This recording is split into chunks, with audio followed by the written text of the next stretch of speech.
नमस्कार, शाम के 7 बज चुके हैं। वक्त हो चला है सीधी बात का और मैं हूं आपके साथ मोनिका ग्रोवर। सीधी बात में आज हम बात करेंगे भारतीय जनता पार्टी के नए बॉस की, क्योंकि देश की सियासत में एक नया और बड़ा बदलाव हुआ है। भारतीय जनता पार्टी को उसका नया राष्ट्रीय अध्यक्ष मिल गया है, जिसे प्रधानमंत्री ने बीजेपी का नया बॉस करार दिया। जी हां, नितिन नवीन की ताजपोशी हुई और उसके बाद प्रधानमंत्री जब 50 से 55 मिनट का भाषण देते हैं तो नितिन नवीन को न सिर्फ नया बॉस कहते हैं, बल्कि इसके साथ ही कांग्रेस पर निशाना साधने का काम करते हैं, घुसपैठ के मुद्दे को उठाते हैं। तो आज के दिन कुल मिलाकर बीजेपी को न सिर्फ अपना नया बॉस मिल गया है, नया राष्ट्रीय अध्यक्ष मिला है, नितिन नवीन की ताजपोशी हुई है, बल्कि इसके साथ ही तमाम तरह के संकेत भी अब उठ रहे हैं और मिलने शुरू हो गए हैं कि क्या नितिन नवीन के जरिए भारतीय जनता पार्टी ने 2026-27 के विधानसभा चुनावों और 2029 के लोकसभा चुनावों के लिए एक नया अध्याय लिख दिया है।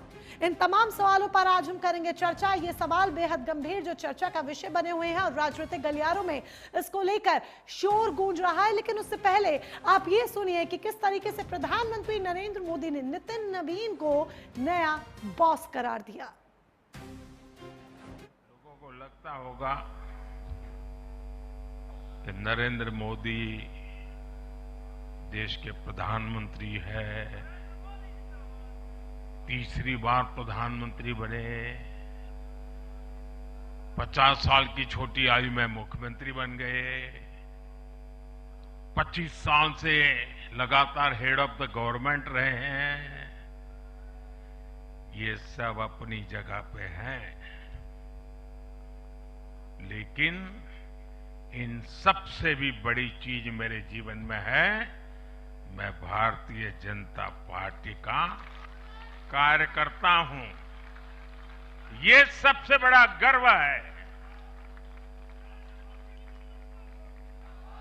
और जब बात पार्टी के विषयों को आती है, तब माननीय नितिन नवीन जी, मैं एक कार्यकर्ता हूं, वे मेरे बॉस हैं। तो प्रधानमंत्री नरेंद्र मोदी कहते हैं कि मैं कार्यकर्ता हूं और नितिन नवीन जी मेरे बॉस हैं। अब वो मेरे काम का आंकलन करेंगे। अब नितिन नवीन सिर्फ नाम के बॉस होंगे या फिर वाकई में उनके हाथ में वो पावर्स होंगी। एक नया power centre Bharatiya Janata party के भीतर अब बन गया है। इसको लेकर भी करेंगे हम चर्चा, लेकिन उससे पहले देखिए कि किस तरीके से नितिन नवीन के राष्ट्रीय अध्यक्ष बनने के बाद प्रतिक्रियाओं का सिलसिला शुरू हुआ। हमारा सबका सौभाग्य है, हमारी विश्व की सबसे बड़ी पार्टी भारतीय जनता पार्टी और उसके युवा अध्यक्ष बने यशस्वी प्रधानमंत्री श्रीमान नरेंद्र मोदी जी, माननीय गृह मंत्री श्रीमान अमित शाह जी। हमारी पार्टी माननीय मोदी जी के नेतृत्व में सच में दुनिया की सबसे बड़ी पार्टी बनी है, तीसरी बार केंद्र सरकार बना रही है, 20 राज्यों से ज्यादा हमारी सरकारें हैं। ऐसे में जब दुनिया का युवा देश भारत है तो युवाओं को मौका देना बहुत अच्छी बात है। ये हमारे देश की आर्थिक ताकत के लिए ऐसे फोरम पे हमारा प्रतिनिधित्व बहुत अच्छा है। मैं खुद उसमें जा रहा हूँ। माननीय प्रधानमंत्री जी ने भारत को जब चौथी ताकत बना दी और तीसरी ताकत तरफ बढ़ रहे हैं, तो ऐसे में हमारे हर राज्य को अपने अपने अपने संसाधनों के बलबूते पे आगे की छलांग लगाने के लिए हर वो प्लेट जहां नहीं खिला है वहां भी कमल खिलेगा। माननीय प्रधानमंत्री श्री नरेंद्र मोदी जी के मार्गदर्शन में, श्री नितिन नवीन जी नए राष्ट्रीय अध्यक्ष जी के नेतृत्व में। पहली बात तो इसको इलेक्शन प्रोसेस मत कहिए। बहरहाल ये उस पार्टी का मामला है। इलेक्शन प्रोसेस जैसा तो इसमें कुछ भी नहीं था। जो चीजें तय थी वही तय कर दी गई थी और वही तयशुदा चीजें हुई। बहरहाल शुभकामनाएं उनको। युवा नेतृत्व हमारे नितिन नवीन जी के नेतृत्व में और आगे बढ़ेगा और हमारी जो आने वाले 5 राज्यों में एक बहुत बड़ा आपको परिवर्तन दिखेगा। और माननीय प्रधानमंत्री जी के नेतृत्व में लगातार परिवर्तन हो रहा है। और जैसा आज संदेश दिया है माननीय प्रधानमंत्री जी ने और नए राष्ट्रीय अध्यक्ष जी ने, उन्होंने राष्ट्रवाद और युवा नेतृत्व और हमारे विकसित भारत की कल्पना जो सामने रखी है, निश्चित रूप से देश की जनता उसको देख रही है। कौन बॉस है और कौन कार्यकर्ता है तो सारा देश देख रहा है। ये उनकी पार्टी का अंदरूनी मामला है, इसके ऊपर हमें बोलने की आवश्यकता नहीं है। बस इतना जरूर दिखाई देता है कि उनको अध्यक्ष कैसा चाहिए उन्होंने अपना बना लिया। तो प्रतिक्रियाओं का सिलसिला देखा गया और अब आपके सामने वो सुलगते सवाल रखते हैं जिनके इर्द गिर्द आज होने वाली है सीधी बात। एक एक कर वो सवाल हम आपके सामने रख रहे हैं जिनके इर्द गिर्द आज हम सीधी बात करेंगे। सबसे पहला प्रमुख सवाल, नितिन नवीन को नया बॉस बनाना पीढ़ीगत बदलाव का संकेत या फिर चुनावी मजबूरी? क्या वाकई में ये एक जनरेशन शिफ्ट है, जनरेशन चेंज है या फिर चुनावी मजबूरी? क्या युवा अध्यक्ष बनाकर बीजेपी ने फूका 2026-27 का चुनावी बिगुल? क्योंकि विधानसभा चुनाव में किस तरीके से युवा चेहरे काम करते हैं यह हमने समय समय पर देखा है। तीसरा सवाल, क्या नितिन नवीन के जरिए बंगाल पर बीजेपी का है फोकस? क्योंकि नितिन नवीन को जैसे ही राष्ट्रीय अध्यक्ष बनाया गया कि उनके नाम की चर्चा हो रही थी, इसे बंगाल से कनेक्ट किया जा रहा था। नितिन नवीन विपक्ष के लिए चुनौती है या फिर एक मौका? विपक्ष इसे किस तरीके से देखता है वो भी जानने समझने की हम कोशिश करेंगे। और पांचवा सवाल, क्या नितिन नवीन है लोकसभा चुनाव 2029 का पहला अध्याय? क्योंकि ये कहते हैं कि बीजेपी 365 दिन चुनावी मोड में रहती है, तो अब बीजेपी ने जब ये बड़ा स्टेप लिया है, नया राष्ट्रीय अध्यक्ष अपना बनाया है, तो क्या ये भी लोकसभा चुनाव 2029 को देखते हुए बनाया गया है? क्योंकि दूरगामी नीति और रणनीति के लिए भारतीय जनता पार्टी जानी जाती है, अपने विजन के लिए जानी जाती है, अपनी सोच के लिए जानी जाती है, जो हमेशा से अपनी रणनीति अख्तियार कर चलती है। यहां तक कि आज भी आप देखिए, जब प्रधानमंत्री नरेंद्र मोदी भाषण देते हैं तो अपने भाषण में वो सिर्फ नितिन नवीन या फिर सिर्फ भारतीय जनता पार्टी की बात नहीं करते हैं, वो विपक्ष को भी आड़े हाथों लेते हैं, वो विपक्ष पर भी निशाना साधते हैं। और न सिर्फ विपक्ष पर निशाना साधते हैं बल्कि इसके साथ ही घुसपैठ का मुद्दा भी प्रधानमंत्री नरेंद्र मोदी उठाते हैं, जिस मुद्दे के जरिए बंगाल की राजनीति पर राज करना चाहती है बीजेपी। तो चलिए इसी पर हम चर्चा करेंगे। हमारे साथ खास मेहमान जुड़ चुके हैं, एक उनका तारुफ भी आपसे करा देते हैं। आर.के. मिश्रा बीजेपी के प्रवक्ता हमारे साथ हैं, डॉक्टर रत्ना पांडे कांग्रेस की तरफ से हमारे साथ हैं, कांग्रेस की प्रवक्ता सर्वेश त्रिपाठी जी हमारे साथ हैं, समाजवादी पार्टी के प्रवक्ता राकेश सिंह परमार जी वरिष्ठ पत्रकार हमारे साथ हैं। आप सभी खास मेहमानों का बहुत बहुत स्वागत। आर.के. मिश्रा जी, शुरुआत आप ही के साथ करूंगी। बीजेपी ने ये जो बड़ा बदलाव किया है, नया राष्ट्रीय अध्यक्ष, क्योंकि पहले ये हो रहा था कौन होगा कौन होगा कौन होगा, अब चलिए जब ताजपोशी हो गई है, बीजेपी को अपना नया बॉस मिल गया है नितिन नवीन, तो ये हम समझना चाहते हैं कि क्या ये एक तरह का जनरेशन शिफ्ट है भारतीय जनता पार्टी के भीतर? क्योंकि युवा चेहरे हैं, नए चेहरे, युवा चेहरे को मौका दिया गया है, तो एक पीढ़ीगत बदलाव है या फिर चुनावों को देखते हुए समीकरण साधने की कोशिश और बीजेपी की दूरगामी सोच रणनीति का नतीजा, एक पार्ट? मोनिका जी, देखिए, इससे पहले हम लोगों ने देखा था, खास करके मैं तो कह रहा हूँ इसी वर्ष जब मंडल अध्यक्षों का चुनाव हो रहा था, तो उस समय में भी जो युवा चेहरे थे, जो 45 साल से कम आयु के थे, मंडल अध्यक्षों का, उनका चुनाव हुआ। और आज आपने देखा जिस तरह से नितिन जी का मतलब चुनाव हुआ है, तो निश्चित तौर पर मुझे लगता है कि कम से कम युवाओं को और ज्यादा से ज्यादा मौका मिले और उनको नेतृत्व करने का जो एक अवसर है वो पार्टी में प्रदान किया जाए। इससे पहले आपने भी देखा होगा जिस तरह से अमित शाह जी 49 वर्ष की अवस्था में राष्ट्रीय अध्यक्ष का पद उन्होंने संभाला था, और उसी क्रम में मुझे लगता है जो कि इस चीज को अगर देखा जाए तो नितिन नवीन जी को एक मतलब बहुत ज्यादा मौका मिलेगा, खास करके पार्टी के प्रति समर्पित कार्य करने के। हमने देखा है जो कि किस तरह से पार्टी के अंदर में, जैसे पहले मंडल अध्यक्षों का चुनाव हुआ, जिला अध्यक्षों का चुनाव हुआ, प्रदेश अध्यक्षों का चुनाव हुआ, उसी चुनाव प्रक्रिया को, जो प्रोसेस है उसी के अनुसार जिस तरह से प्रक्रिया के तहत ये चुनाव हुआ है, मैं नितिन नवीन जी को बहुत ही साधुवाद और मैं शुभकामनाएं देता हूं। और आगे आने वाले समय में निश्चित तौर पर चुनौतियां तो है, चुनौतियां हैं, पार्टी के अंदर तो भी चुनौतियां हैं, देश के अंदर में भी चुनौतियां हैं, प्रदेशों के अंदर में भी चुनौतियां हैं। उन तो किस तरह की चुनौतियां आप अपने सामने देखते हैं? किस तरह की चुनौतियां बीजेपी अपने सामने देख रही है और उन्हें उनसे कैसे पार पाएंगे नितिन नवीन, या फिर ये कहें कि आपके नए बॉस? जैसे हम देख रहे हैं कि जिस तरह से बंगाल के अंदर में हमने देखा, जो चाहे वो घुसपैठियों का मामला हो या आपने देखा भ्रष्टाचार के ऊपर में, जैसे मतलब अभी विपक्षी पार्टियां 2024 के चुनाव में कह रही थी जो कि संविधान खतरे में है, और जब यहाँ की केंद्रीय एजेंसियां जाती है बंगाल के अंदर में, वहां पर उनको जांच करने से रोका जाता है। वहां पर हमने देखा जो किस तरह से मुख्यमंत्री खुद जाकर के हस्तक्षेप करती है। आर के चुनौतियां तो मिश्रा है जी, ही। आप जब जिस बंगाल का राज्य- जिक्र कर रहे हैं तो मुझे जरा ये बताइए, बंगाल को आप चुनौती के रूप में देख रहे हैं कि आगे जाकर चुनौतियां हैं, या फिर इसे चुनौती के रूप में देखते हुए बीजेपी ने अभी से एक मास्टर स्ट्रोक खेल दिया है 2-3 महीने पहले ही? क्योंकि नितिन नवीन को लेकर चर्चा यह है कि आप बंगाल में चुनावी जीत नितिन नवीन के जरिए चाहते हैं, ये बकायदा चर्चा हो रही है। जो जाति समीकरण है वो नितिन नवीन के जरिए साधने की कोशिश हो रही है। एंटी इनकम्बेंसी ममता बनर्जी की, उसके खिलाफ एक साफ युवा चेहरा नितिन नवीन के रूप में उतारने की कोशिश हो रही है। तो क्या नितिन नवीन बंगाल चुनावों के लिए मास्टर स्ट्रोक वाकई में साबित होंगे जो आप सोच रहे हैं? ये मास्टर स्ट्रोक की मैं बात इसलिए नहीं करूंगा क्योंकि एक प्रक्रिया है, वो प्रक्रिया के तहत अध्यक्ष का चुनाव हुआ है। हाँ। मैं ये चीज जरूर कहना चाहता हूँ, बंगाल के अंदर में चुनौतियां मैंने जो गिनाई है, चाहे वो भ्रष्टाचार को लेकर के हो, चाहे मुख्यमंत्री खुद जो एक संविधान के तहत एजेंसियों को एक पावर मिली हुई है, शक्तियां मिली हुई है, उसमें हस्तक्षेप करना। जब कोई हाईकोर्ट जब किसी विषय को लेकर के इंटरवीन करती है, तब जाकर के वहां पर किसी तरह का आप देखेंगे जो कि काम होता है। तो यहाँ पर जो चुनौतियां हैं, जो हमने देखा विपक्ष के अंदर में, जिस तरह से 2014 के बाद एक काम करने का, एक क्रियाकलाप करने का एक तरीका हो गया है, मुझे लगता है कि आप विपक्ष को कोस रहे हैं, विपक्ष आपको कोसता है, तो दोनों तरफ से एक दूसरे पर जो प्रहार है, आप कह रहे हैं 14 के बाद से विपक्ष में एक अलग तरीके का पैटर्न आ गया, विपक्ष आपके लिए कहता है। सच्चाई क्या है ये कह पाना थोड़ा मुश्किल है। मैं लौटूंगी आपके पास, डॉक्टर रत्ना पांडे का रुख करेंगे। डॉक्टर रत्ना पांडे, आज नितिन नवीन की ताजपोशी होती है, ये देखा जाए तो भारतीय जनता पार्टी का एक कार्यक्रम था, एक पर्सनल सेरेमनी आप इसे कह लीजिए, लेकिन इस पर्सनल सेरेमनी में भी बीजेपी का जो कांग्रेस प्रेम है वो छलक छलक कर बाहर आता है।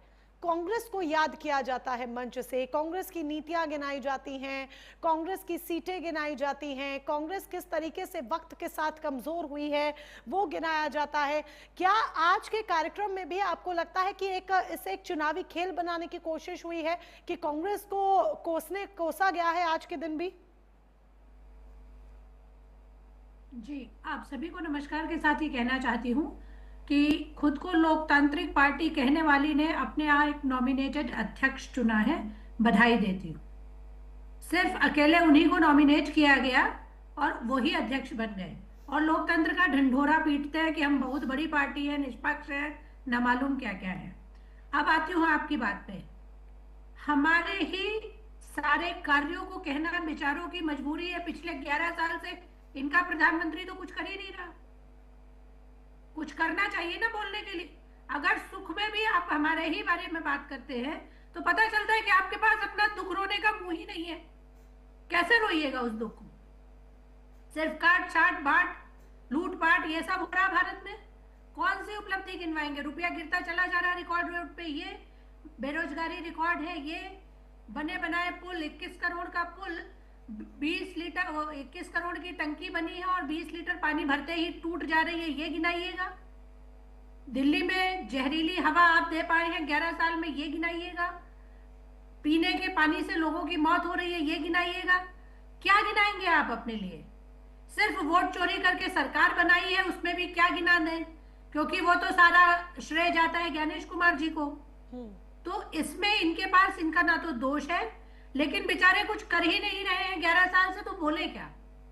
कहेंगे ही कांग्रेस कांग्रेस। इतिहास में ना रहे तो वर्तमान में जनता इनका जीना मुश्किल कर देगी। एक प्रश्न का जवाब नहीं है कि बेरोजगारी क्यों है। नोएडा में एक व्यक्ति की कल 2 घंटे तक पूरा सरकारी महकमा देखने के बाद मृत्यु हो गई। बेशर्म सरकार है, उसको कोई फर्क नहीं पड़ता है। क्या बोलेंगे? खाली सीईओ हटाने से हो गया? उसके माता पिता को न्याय मिल गया? जवान लड़का किसी का चला गया? आपकी सरकारी पुलिस, एसडीआरएफ और अग्निशमन वाले ये कहते रहे पानी में नहीं कूदेंगे। 11 साल में भारत के लोगों की संवेदना खत्म कर दी गई है। खून में वाकई सिंदूर घूम रहा है, सिर्फ प्रधानमंत्री के नहीं, भारत के पूरे महकमे में सिंदूर घूम रहा है।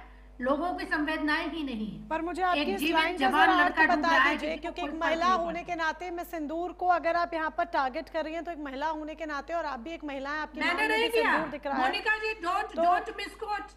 मैंने नहीं कोच नहीं कर रही मैं नहीं। आप पहले मेरी सवाल सुन लीजिए, एक सेकंड। आप पहले Ratna Pandey ji listen to me first, listen to me first. मैं कह क्या रही हूँ, आप नो कह रही हैं तो मैं आगे टर्न हो जाती हूँ।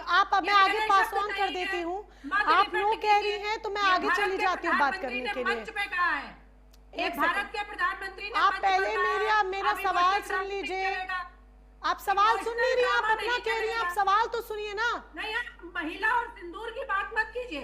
मंगलसूत्र का दावा करने वाले प्रधानमंत्री सिंदूर घर घर देने जा रहा था, तब आप अरे भाई, आप मेरा सवाल सुन नहीं रही, आप पहले ही बोल रही हैं। आप मेरा सवाल तो सुनिए, मैं क्या कह रही हूँ। सरकार में महिलाओं की रत्ना पांडे जी, प्लीज यहाँ नैरेटिव सेट मत कीजिए। आपने मेरा सवाल नहीं सुना कि मैंने क्या कहा आपको। आपने मुझे मेरी बात रखने ही नहीं दी है और आप मुझ पर इल्जाम लगा रही हैं कि मैं मिसकोच कर रही हूँ। Please excuse me. आप मेरा सवाल सुनेंगी? सवाल, अरे आप सवाल तो सुन लीजिए। मैंने क्या आप पहले ही अपनी, एक सेकंड रत्ना पांडे जी, याद कर आई हैं कि मुझे क्या बोलना है। आपने मेरा सवाल सुना? आप बिना सवाल के आंसर दे रही हैं।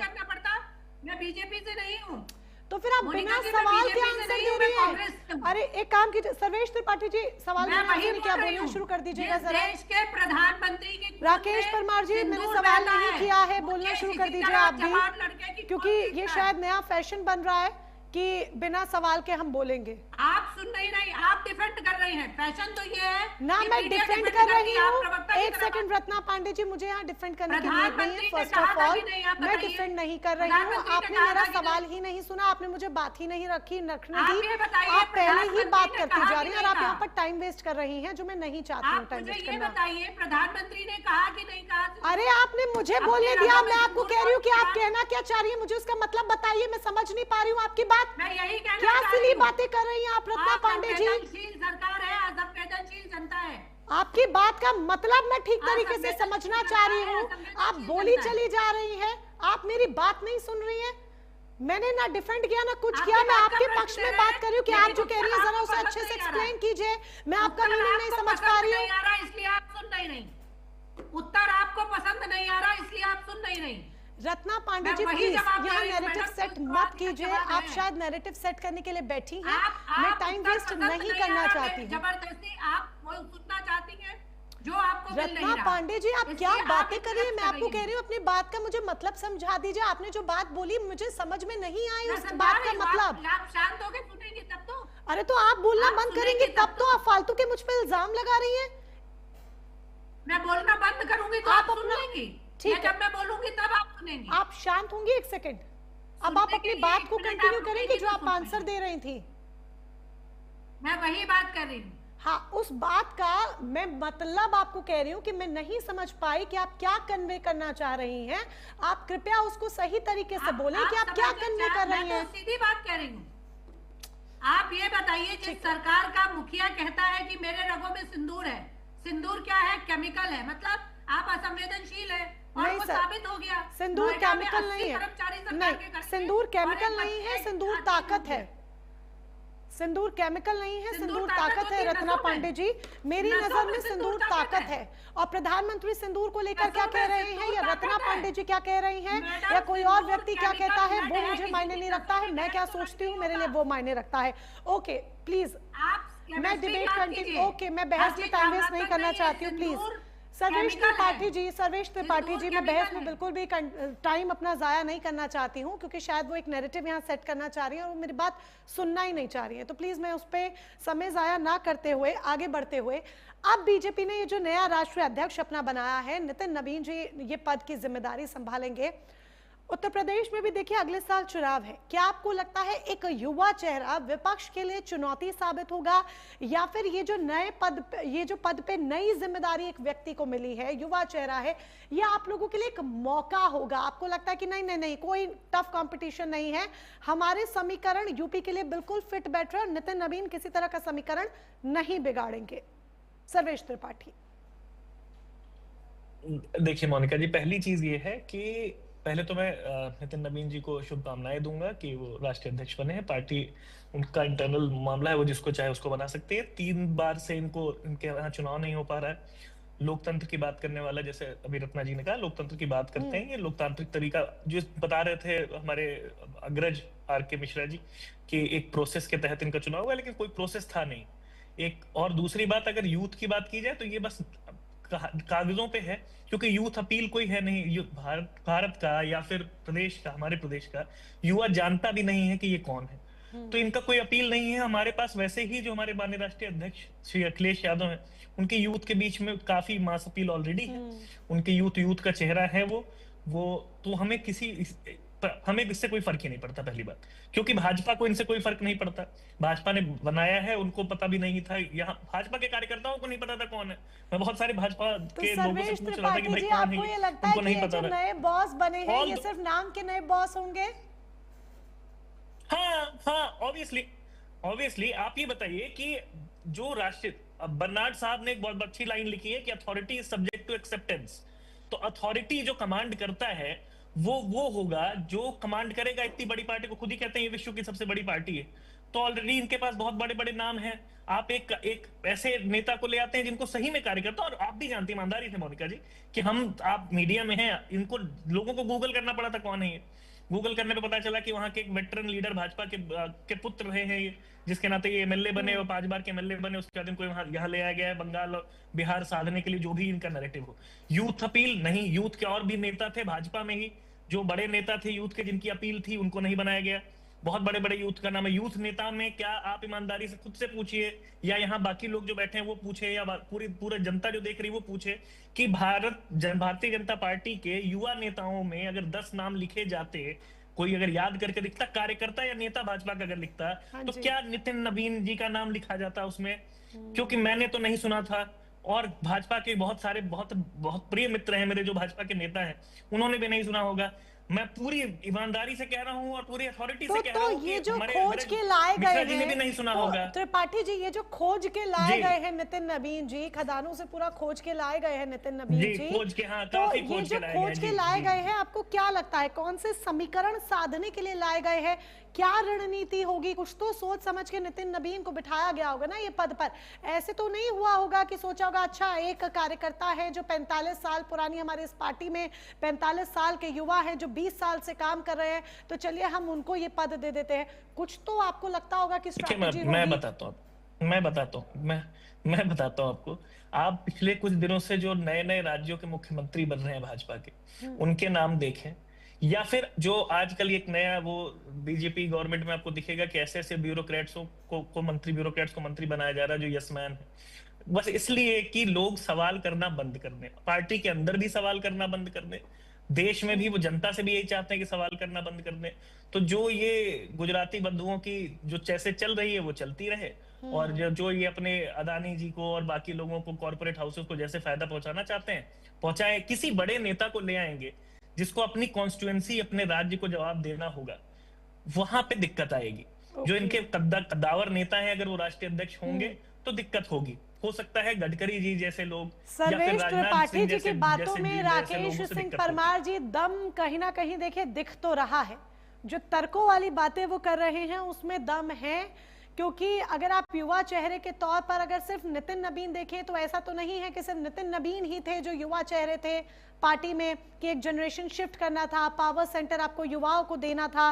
क्या आपको लगता है इसके पीछे एक सोची समझी रणनीति, एक सोची समझी स्ट्रैटेजी है, ना सिर्फ अभी के मौजूदा दौर को देखते हुए बल्कि अभी 2 महीने बाद बंगाल के चुनाव हैं, बंगाल के चुनावों को देखते हुए, तमिलनाडु के चुनावों को देखते हुए, यूपी के चुनावों को देखते हुए बाकायदा एक रणनीति के तहत नितिन नवीन को यहाँ बिठाया गया है?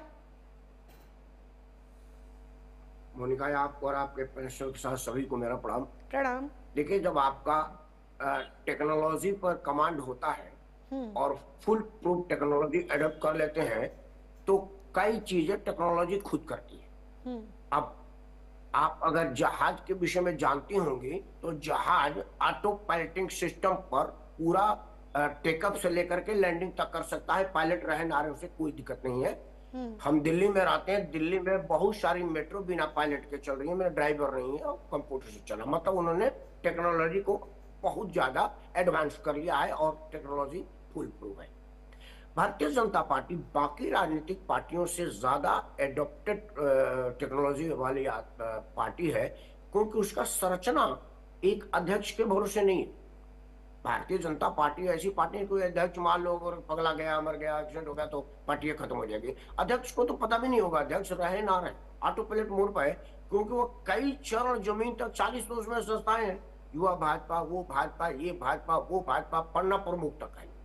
तो नितिन नवीन हो ना हो उससे पार्टी को बहुत फर्क पड़ने वाला नहीं है। लेकिन अब नितिन नवीन ही क्यों, जैसा कि त्रिपाठी जी ने बोला, देखिए किसी को भी लाया जाता, अगर मान लीजिए राजनाथ सिंह के बेटे को लाया जाता तो अभी यही सपा वाले कांग्रेस वाले कहते कि ये नेपो किड्स का मामला है, राजनाथ सिंह का बेटा है, क्योंकि पंकज से बड़ा वेल नोन कहाँ नाम है भाई, इतने भारी बहुमत से जीत के आ रहे हैं। अगर किसी सेलिब्रिटी को लाया जाता तो ये चर्चा होती। देखिए विपक्ष का काम चर्चा करना, इसमें कोई बुराई नहीं है, लोकतंत्र आप आलोचना करिए, वो आलोचना करने के लिए उनकी जवाब देने के लिए पूरी फहरिस्त है उनके सामने। ये अकेले आर.के. मिश्रा ही नहीं है, बहुत लोग वहां पर है जो इसकी जवाब देंगे। लेकिन हर चीज में खूबी और खामी देखी जाती है। खूबी देखिए कि भारतीय जनता पार्टी छोड़ी, अभी देश दुनिया में सर्वाधिक लोकप्रिय जननायक नरेंद्र मोदी हैं। दुनिया उनके रणनीति का लोहा मान रही है, आप माने न माने से कोई फर्क नहीं पड़ता। आज दुनिया के टॉप लीडरान में नरेंद्र मोदी का स्थान है। अगर वो खड़ा होकर कह रहा है कि ही इज माय बॉस, मतलब आप समझिए उस पार्टी की संरचना कितनी मजबूत है।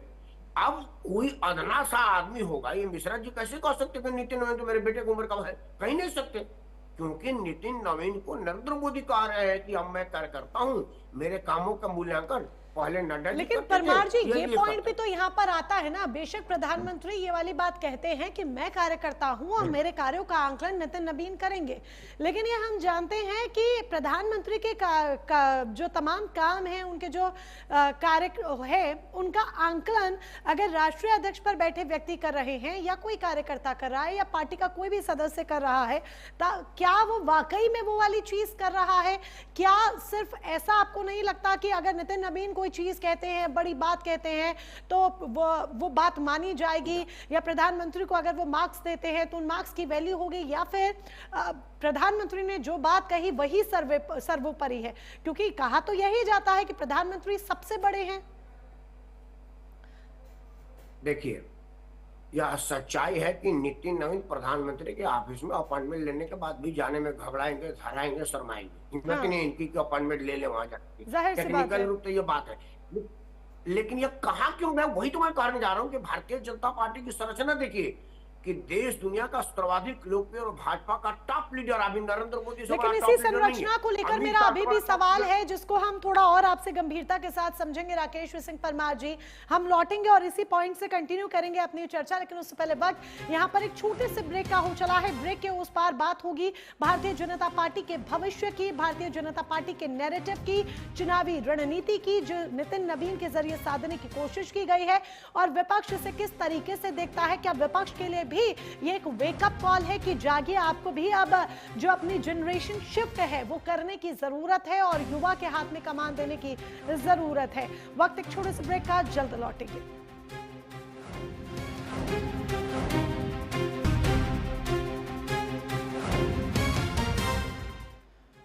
तो सीधी बात में आज हम बात कर रहे हैं भारतीय जनता के नए पार्टी के नए बॉस की। अब ये नया बॉस भारतीय जनता पार्टी को किन ऊंचाइयों पर लेकर जाएगा और आगे की जो तमाम चुनौतियां हैं उनसे कैसे पार पाएगा। इसके साथ ही विपक्ष के लिए क्या ये एक चुनौती है या फिर एक विपक्ष को इससे कोई फर्क ही नहीं पड़ता है, एक अवसर पैदा हो रहा है विपक्ष के लिए या फिर नहीं हो रहा है।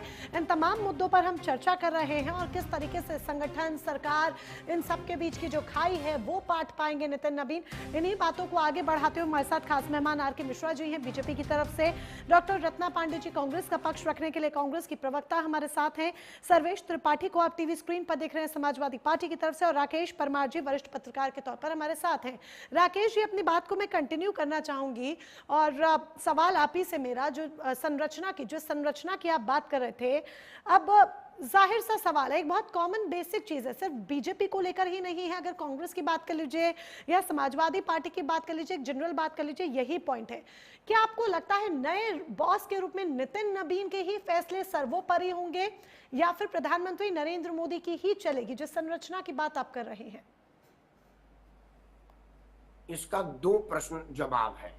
सबसे पहले कि कोई भी अगर संवैधानिक संस्था होती है उसकी एक खाका होता है, उसकी नोटिफिकेशन होता है, बायलॉज होता है। आदमी जो बैठा हो वो कुछ नहीं है। और अगर कोई राजनीतिक संस्था होती है उसका संविधान और उसकी संरचना हेड होता है, आदमी का कोई मतलब। नितिन नवीन इज नथिंग। वो पार्टी की संरचना पर एक हेड की पोजीशन है, तो वो सर्वे सर्वा है। या तो हो गया लिखे हुए का जवाब पास करने के लिए। सच्चाई यह है कि बड़ा अनफॉर्चुनेट, अफसोस के साथ कहना पड़ रहा है कि लोकतंत्र में लोकतांत्रिक मूल्यों का कोई इज्जत नहीं कर रहा है। ना तो यह पार्टी ना वो पार्टी। फ्रेम में जितने पार्टी के लोग देख रहे हैं कोई भी नहीं कर रहा है। क्या समाजवादी पार्टी में किसी का औकात है कि वो अखिलेश के विरुद्ध सोच ले? बोलने की तो क्या हैसियत नहीं है। कांग्रेस में किसी की हिम्मत है कि गांधी परिवार के विषय में विरोध में सोच ले? कहने के तो आए थे, अगले दिन बाहर निकाल दिया जाएगा। लेकिन कहा जाता है कि वहां पर मल्लिकार्जुन खड़गे जो अध्यक्ष है, यहाँ पर तो पता ही नहीं प्रदेश अध्यक्ष कौन है, जो होगा कोई आदमी। लेकिन यह दुर्भाग्य है, ऐसा नहीं होना चाहिए। या तो आप अध्यक्ष बनाइए, मत कहे कि नहीं हमको अध्यक्ष बनाना ही नहीं, जैसे मायावती बनाती ही नहीं, कहते मैं ही सर्वे सर्वा। जिस तरह से बाला ठाकरे कहते कि मेरा लोकतंत्र मैं नहीं मानता, मेरे को जो अच्छा लगे वो करेगा। और जब तक वो इस बात को माने, शिवसेना बढ़िया काम की। लेकिन लोकप्रियता के आगे दुनिया नतमस्तक है। अंततः भाजपा सत्ता में आएगी नितिन नवीन की वजह से नहीं, वो आएगी नरेंद्र मोदी के लोकप्रियता की वजह से, योगी आदित्यनाथ की लोकप्रियता की वजह से, नितिन गडकरी के सड़क बनाने के काम की वजह से। नितिन नवीन हो ना हो वो ऑफिस बेरर है, पार्टी के हेड। यह जो आज सारा जलसा किस लिए किया गया था? नितिन नवीन अनुराग ठाकुर के जूनियर थे, उनके वो अध्यक्ष था और ये महासचिव थे। कई लोगों के तो अत्यंत ही जूनियर थे। अध्यक्ष छोड़िए, अनाउंस के 2 दिन पहले वो फोटो लगाए गए थे कि बड़े लोगों का आशीर्वाद लेते, उप मुख्यमंत्री बैठा हुआ था, उसका आशीर्वाद लेते, फोटो डाले थे। इन सब चीजों से ऊपर यह सर्वे सर्वा घोषित कर दिया जाए जलसा के तहत कि जब नरेंद्र मोदी, वर्तमान भारतीय जनता पार्टी का सर्वोच्च लीडर, कहता है कि ही इज माय बॉस, तो फिर तेरी क्या औकात है? तू भी बॉस मान, अब यही बॉस है। और इसका जो संदेश है वो अगर आप बाहर तो छोड़िए, पर पार्टी के भीतर एक बड़ा संदेश जरूर जाता है कि अगर नितिन नवीन कुछ कह रहे हैं, तो जब प्रधानमंत्री कह रहे हैं कि अब ये बॉस है, ये नए बॉस हैं और मेरे भी बॉस हैं, तो पार्टी के भीतर के जो तमाम कार्यकर्ता हैं या नेता हैं उनको नितिन नवीन की माननी ही होगी। चलिए मैं लौटूंगी आपके पास इस चर्चा को। नसीहत के लिए ही है कार्यक्रम, ये सारा कार्यक्रम है नसीहत के लिए, नसीहत के लिए था। और इसको हम आगे भी थोड़ा और एनालिसिस इसका अच्छी तरीके से करेंगे। हमारे साथ आरके मिश्रा जी भी हैं। आरके मिश्रा जी, जिस तरीके से एक सख्त संदेश यहाँ पर देने की कोशिश की गई है नितिन नवीन के जरिए, जो समीकरण साधने की कोशिश की गई है, क्या हम ये माने कि नए बॉस के जरिए बीजेपी नए साल में फुल ऑन चुनावी मोड में आ चुकी है, जिसमें टारगेट न सिर्फ बंगाल बल्कि तमिलनाडु, उत्तर प्रदेश और बल्कि इसके साथ ही लोकसभा चुनाव 2029 भी है कि एक नया अध्याय उसके लिए आज से लिख दिया गया है? देखिए मोनिका जी, ये जो पार्टी के चुनाव की जहां तक बात है, जो कि हमें बोला जाता है जो कि भाई आप 24 आवर्स 365 डेज चुनावी मोड में रहते हैं। मैं कहता हूँ एक प्रक्रिया होती है और चुनाव के लिए मुझे नहीं लगता जो कि हम 24 घंटे और 365 दिन चुनावी मोड में रहते हैं, ऐसी कोई बात। लेकिन ये तो आप ही के पार्टी के नेता कहते हैं आरके मिश्रा जी, बाहर वाले नहीं कहते हैं। या आप ही के पार्टी के दिग्गज नेता कहते हैं कि भारतीय जनता पार्टी 365 दिन चुनावी मोड में रहती है। या आप ही के पार्टी के नेता कहते हैं, यहाँ कोई बाहर का व्यक्ति नहीं कहता। मोनिका जी, मैं आप जो कह रहे हैं ना वो प्रक्रिया की बात कर रहे हैं, वो प्रक्रिया की बात होती है। हर एक का अपना अपना सेक्शन होता है। और जैसे मैं आज यहाँ पर बैठा हुआ हूँ, आपके सवालों का जवाब दे रहा हूँ। आप जानते हैं मैं भी एक पन्ना प्रमुख हूँ। हम जिस बूथ के यहाँ पर हम पहले बूथ अध्यक्ष भी रह चुके हैं, हम पन्ना प्रमुख भी रह चुके हैं। तो मैं कहता हूँ जो एक संरचना की जहां तक राकेश जी ने बात की है, बिल्कुल संरचना के तहत ही काम होता है। यहाँ पर कोई संदेश, मैं तो कहता हूँ मैं एक छोटा सा कार्य करता हूँ, और जैसे आज प्रधानमंत्री जी ने कहा है जो मैं भी एक छोटा सा कार्य करता हूँ। और अध्यक्ष जो होता है, आज अगर हमारे मंडल के अंदर में अगर मंडल अध्यक्ष है तो मंडल की जितनी भी कार्य होगी, मंडल का जितना भी कार्य होगा मंडल अध्यक्ष के तहत होगा और वही तय करेगा। हम भले ही यहाँ पर आपके सवालों का जवाब वगैरह ये सब ठीक है, लेकिन मैं मेरे प्रश्न का उत्तर चाहती हूँ। ये प्रक्रिया वगैरह सब कुछ ठीक है, आप भी अलग अलग पद ओहदे पे रह चुके हैं, वो भी चलिए अच्छी बात है, सब कुछ ठीक है। जाहिर सी बात है जैसे जैसे हमारी उम्र बढ़ती है, हमारा एक्सपीरियंस बढ़ता है, हमारे ओहदे भी बढ़ते हैं, ये फैक्ट है। बट क्या ये चुनावी मास्टर स्ट्रोक है या फिर एक चुनावी खेल है? नितिन नबीन को बकायदा समीकरण साध कर ये पद उनको दिया गया है। तमाम चीजें देखते हुए कि बंगाल में कायस्थ जो 3% है, आप उस पर फोकस करना चाहते हैं, क्योंकि नितिन नबीन ने पहले के जो 2021 के चुनाव थे वहां पर भी अपनी भूमिका निभाई थी। जो नॉन बंगाली बेल्ट है वहां पर नितिन नबीन की अच्छी पकड़ है और उन्हीं ने आपको 77 सीटें दिलाई थी। अब उस 77 से ही आप और आगे बढ़ना चाहते हैं, इसीलिए वापस से नितिन नबीन को ही एक पद पर काबिज कराकर ये दांव खेला गया है, क्योंकि बंगाल टेढ़ी खीर है बीजेपी के लिए जीतना, ये आप भी जानते हैं, स्वीकार करते हैं मेरे ख्याल से। मैं आपके बातों को मैं बिल्कुल इस तरीके से जवाब देना चाहता हूं। देखिए, होता क्या है, आज मान लीजिए बंगाल के अंदर में चुनाव है तो आपने नितिन नबीन जी को आपने अध्यक्ष बना दिया, लेकिन कल फिर 2026 के अंदर में या 2027 के अंदर में और भी तो राज्यों में चुनाव है, तो वहां पर क्या कायस्थ समीकरण बनेगा क्या? मैं इतना ही छोटा सा बात कहना चाहता हूं। लेकिन शुरुआत कर देंगे तो एक दबदबा तो बनेगा। शुरुआत कर देंगे आरके मिश्रा जी तो दबदबा तो बनेगा। शुरुआत में मान लीजिए अगर जीत मिल गई तो दबदबा तो आगे के लिए बन जाएगा ना, कि नए बॉस ने बंगाल में जीत दिला दी। वो बंगाल जिसे जीतना बीते कई चुनावों से बीजेपी के लिए टेढ़ी खीर बना हुआ है और नितिन नबीन ने वो बंगाल जितवा दिया, तो आगे के चुनावों के लिए एक नैरेटिव, एक दबदबा वो तो जरूर सेट हो जाएगा ना, फायदा तो होगा। बिल्कुल ये संदेश है जो कि आप एक छोटे से ओहदे पर भी अगर होंगे और छोटा सा एक कार्यकर्ता भी होगा, वो भी पार्टी का अध्यक्ष बन सकता है, ये बिल्कुल स्पष्ट संदेश है। दूसरी चीज ये है जो पार्टी के अंदर में आप कुछ भी है, आज इस पार्टी का मान लीजिए आज प्रधानमंत्री जी है, आज प्रधानमंत्री जी ने कहा मैं भी एक छोटा सा कार्यकर्ता हूं और वो हमारे बॉस हैं, तो इसी तरह से एक प्रक्रिया चलती है। चलिए, आप अगर ये कह रहे हैं कि हर समय चुनावी मोड नहीं, आरके मिश्रा जी अगर मैं ये कहूं कि अगर आपकी बात को ही स्वीकार करते हुए चलिए, अगर हम एक पॉइंट के लिए ये भी कहते हैं हर समय चुनावी मोड नहीं, एक बंगाल जिता देंगे लेकिन आगे और भी तो चलिए राज्यों में चुनाव है, सिर्फ कायस्थ समीकरण मायने नहीं रखता है, लेकिन क्या आपको लगता है लोकसभा चुनाव 2029 उसके लिए भी नितिन नबीन एक परफेक्ट चेहरा होंगे, वो रणनीति बनाने के लिए, वो स्ट्रैटेजी बनाने के लिए कि दोबारा से केंद्र में बीजेपी की सरकार आ सके? क्योंकि राहुल गांधी को आप वीक ना समझें, वो टाइम के साथ अपनी पार्टी को मजबूत करने में लगे हुए हैं। उनमें कैपेबिलिटी है, नितिन जी में बिल्कुल कैपेबिलिटी है और जुड़े हुए, कहते हैं ना, जमीन से जुड़े हुए कार्यकर्ता रह चुके हैं और पार्टी के जो विजन है, पार्टी का जो विजन है उसको लेकर के आगे जाने में बहुत सक्षम, ठीक है, मुझे लगता है, जो कि परफेक्ट आदमी है, परफेक्ट व्यक्ति है और आगे पार्टी के विजन को बढ़ाने में बिल्कुल सक्षम। ठीक है, पार्टी के विजन को आगे बढ़ाने में नितिन नबीन एक परफेक्ट चेहरा है, आरके मिश्रा जी कह रहे हैं, पूरी तरह से सक्षम है। रत्ना पांडे जी, मेरा सवाल अब आपसे, जिस तरीके से, रत्ना पांडे जी मेरी आवाज मिल पा रही है? ठीक है, जिस तरीके से यहाँ पर आरके मिश्रा जी कह रहे हैं कि नितिन नबीन एक परफेक्ट चेहरा है हमारे विजन को आगे बढ़ाने के लिए, और आज जब ताजपोशी का ये जो पूरा कार्यक्रम था, इसमें मैंने पहले भी आपसे जिक्र किया था कि कांग्रेस को प्रधानमंत्री याद करते हैं, वो एक नसीहत भी देते हैं कि कांग्रेस को आंकलन करने के लिए जरूरत है कि आज वो 100 सीटों पर आकर सिमट गई है। क्या आपको ये महसूस होता है कि युवा अध्यक्ष बनाकर भारतीय जनता पार्टी ने एक नैरेटिव अपसेट कर दिया है और जो नसीहत उसके साथ दी है, अब आपको भी यानी कि कांग्रेस पार्टी को भी इसका जवाब देने की जरूरत है? जी, मैं विनम्रता से माननीय मोदी जी से ही कहना चाहती हूँ कि हमें उनकी नसीहत की अभी जरूरत नहीं है। हम उनसे कहीं आगे हैं लोकतांत्रिक व्यवस्था से, वोटिंग के द्वारा अपना अध्यक्ष चुनने, लोकतांत्रिक परंपरा से अपने संगठन को चलाने में। रही बात कि उन्होंने कहा है कि नबीन जी का किस तरीके से क्या फ्यूचर होगा, तो आगे 4 राज्यों में चुनाव है, उसमें पता चलेगा वेस्ट बंगाल, असम, तमिलनाडु वगैरह में कैसा रिजल्ट रहता है। वैसे रबर स्टैंप की तरह से इनके ये अध्यक्ष काम करने वाले हैं। मुझे तो इंतजार है कि युवा की जगह दलित अध्यक्ष किस दिन बीजेपी बनाएगी, मुझे उसकी प्रतीक्षा है।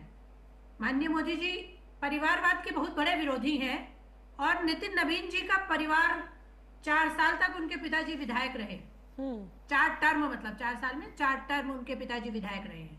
तो परिवारवाद का ढकोसला करना इनकी आदत है। जुमलेबाजी, जैसे ही माइक सामने आया झूठ बोल के जुमलेबाजी फैला दो, उसके बाद उसकी बात, उसका नैरेटिव सेट करने के लिए पूरी एक सेना तो पीछे है ही। ये अपने शब्दों के लिए जिम्मेदार नहीं होते। इनके लिए एक रूल था, आडवाणी जी को मार्गदर्शक मंडल में चले जाना चाहिए। उस एज पे मोदी जी के पहुंचते रूल कंडम बस्ते में गया, मोदी जी कंटिन्यू करेंगे। अब इनके हिसाब से, इनकी सुविधा के हिसाब से परिभाषा बदलते हैं। अभी परमार जी कह रहे थे कि बहुत सारी पार्टियां गलत हैं, किसी का अध्यक्ष कुछ नहीं कर सकता, कोई अध्यक्ष कुछ नहीं है। माननीय मोदी जी के सामने आज ही आपने भी देखा होगा, विजुअल्स आ रहे हैं, नड्डा जी का शॉल स्वीकार तक नहीं किया मोदी जी ने। अब इसे क्या कहते हैं, परमार जी बेटर बताएंगे। अपमान के साथ पूर्व अध्यक्ष की विदाई हो गई। ठीक है, परमार जी जवाब देना भी चाह रहे हैं। रत्ना पांडे जी, परमार जी जवाब भी देना चाह रहे हैं, अगर आप इजाजत दे तो जरा उनसे जवाब दे लें। टाइम में जवाब देंगे, उन्होंने भरपूर जवाब दिया था। ठीक है, आप अपनी बात पहले पूरी कीजिए, फिर परमार जी से इसका जवाब लिया जाएगा। सिर्फ एक पार्टी का प्रवक्ता बन के पत्रकारों को नहीं बैठ जाना चाहिए। आप दूसरे अध्यक्षों को, किसी की हैसियत और औकात, दो पूरी तरह से गलत शब्द इन्होंने इस्तेमाल किए। ना तो अगर इन्हीं के शब्दों में कह दूं तो माननीय मोदी जी के भी सामने किसी की हैसियत और औकात नहीं है। पर्ची मंत्री बनाते हैं, पर्ची मुख्यमंत्री बनाते हैं। इनकी पार्टी के लोगों को खुद ही नहीं पता रहता। नितिन नवीन जी को खोजा जा रहा था टॉर्च लेके, कौन है पार्टी में नितिन नवीन, कौन बनने वाला है। तो इस तरीके की परंपरा और इस तरीके की गलत भाषण, कम से कम पत्रकार है, इन्हें भाषा की मर्यादा रखना चाहिए। मिश्रा जी आ रहे हैं, आपसे भी आंसर लेंगे। नेताओं को करने दीजिए जैसी भी भाषा हो। पत्रकार पढ़ा लिखा माना जाता है, आप भाषा की मर्यादा बना के रखें।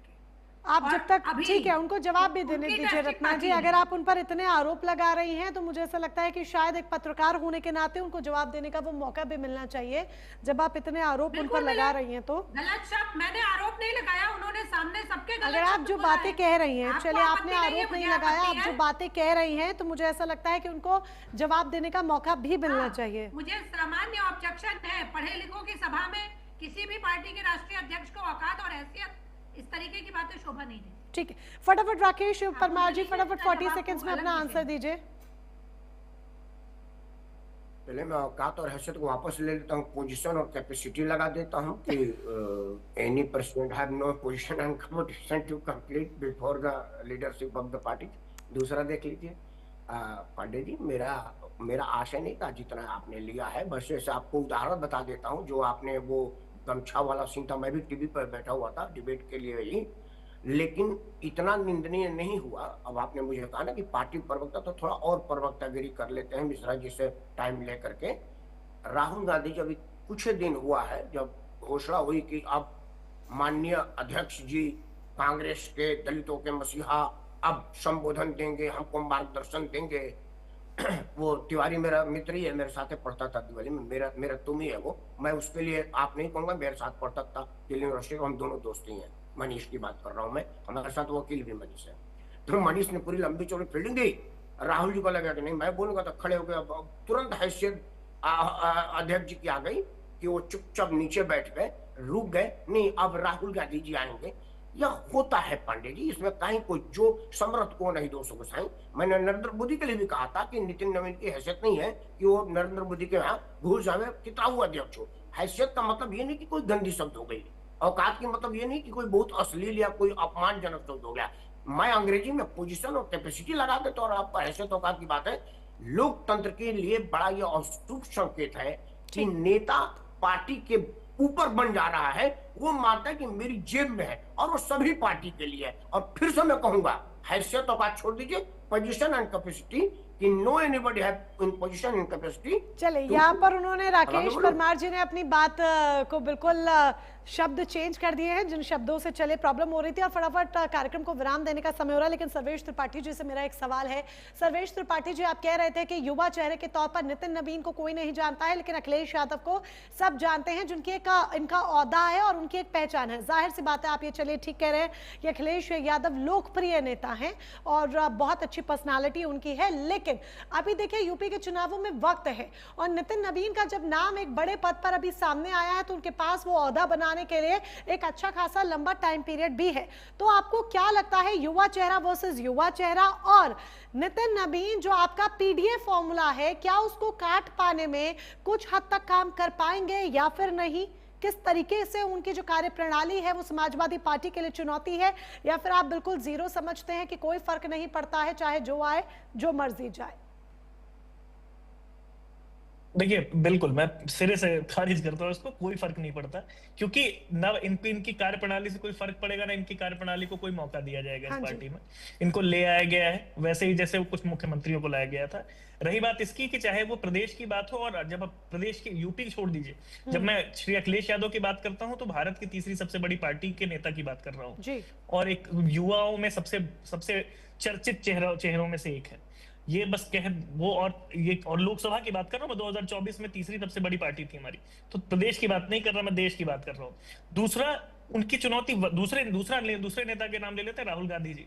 आप youth appeal, mass appeal, education, किसी भी कसौटी पे आप देखेंगे तो नितिन नवीन या कोई और भाजपा में इन दोनों के सामने नहीं टिकता। ठीक है, तो फटाफट 40 सेकंड्स में मिश्रा जी से आंसर ले लेते हैं, फिर कार्यक्रम को यहाँ पर विराम देते हैं। एक चीज just to sum up ji, Rakesh sir हमारे कह रहे थे कि नेपो मैं कहता या कोई कहता कि नेपो किड है, ये भी अगेन नेपो किड है, एक बहुत बड़े नेता के पुत्र हैं और एकदम क्लियरली उस क्राइटेरिया में सुटेबल बैठते हैं। हैसियत और उसकी बात उन्होंने खैर चेंज कर लिया, वो भी थोड़ा सा ठीक है, मैडम ने सही कर दिया, उन्होंने वापस भी ले लिया, विच इज राइट।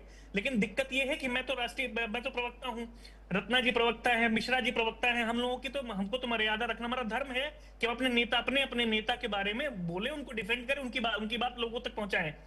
अनफॉर्चुनेटली ये है कि जो पॉलिटिकल एनालिस्ट आजकल मिल रहे हैं, कुछ लोग, कुछ क्या कहते हैं पत्रकार मिल रहे हैं, उनके अंदर जो खौफ बैठा हुआ है कि मोदी जी के खिलाफ या अमित शाह जी के खिलाफ नहीं बोल पा रहे, ये लोकतंत्र के लिए और ज्यादा अनफॉर्चुनेट। बहुत माफी के साथ त्रिपाठी जी, मैं आपकी बात को काट रही हूं, लेकिन आपकी बात चलिए इसी के साथ पूरी भी होती है। मिश्रा जी, बहुत माफी चाहूंगी कि आपको अपनी बात रखने का मैं मौका नहीं दे पा रही हूँ। सीधी बात में आज के लिए बस इतना ही। नमस्कार।